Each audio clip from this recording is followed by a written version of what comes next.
better question, this as a 9 marker than the other 9 marker, although crazy responses, I guess, at the same time. So first things first, we've got a figure. We've got 2 people, so it's dual canoeing.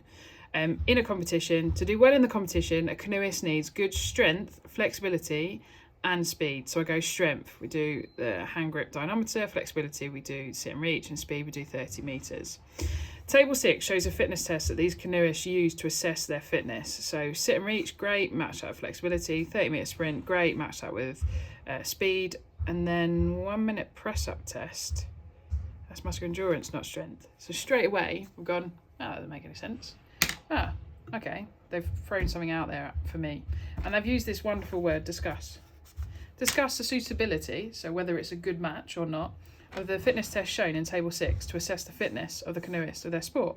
So I'm going to break down 3 paragraphs, 1 on each area. I'm going to show you a simplistic way of writing it, where I know nearly everybody in that class can write this word for word without any extra revision. You could have written this, I know you could. So the 30 metre sprint test measures speed. Boom, first mark, AO1. Done and done. The canoeists need speed in their arms to paddle quickly. That makes sense, right? You can see it. They've got to paddle quick, change direction. Got to get down there as quickly as possible. AO2. So not a great test as it measures speed in the legs, not the arms. You're looking at the picture. You know they're not using their legs. When you think of the little 30 metre sprint that we did, you ran as fast as possible. Is that a good indication of how fast they are in a canoe? Absolutely not. They do need speed, they do use speed, but that's not a great test for it. So we're acknowledging it's not the best test for that. So that's me acknowledging whether it's suitable or not with my AO3 comment. Let's have a look at the sit and reach test then. We know it's flexibility, and most of us could remember this one, which was good.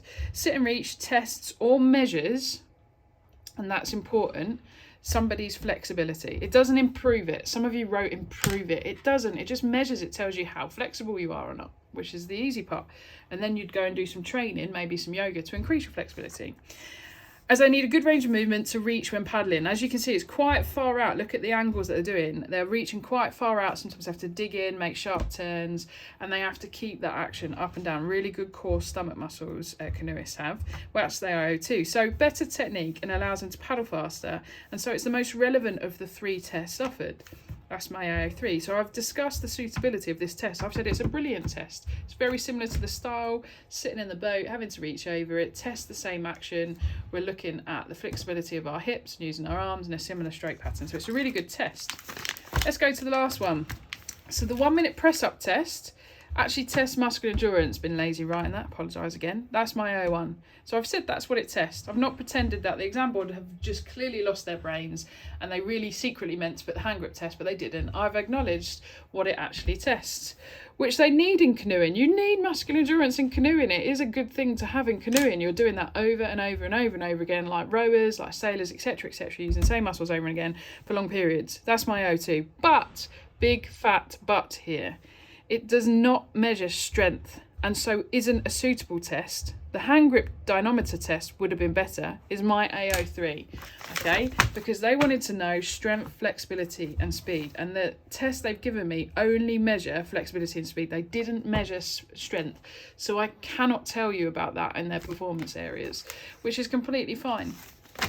Not much to write for, again, a final 9 marker. A better 9 marker because I think people felt more confident talking about tests and components, but a load of you got caught out there.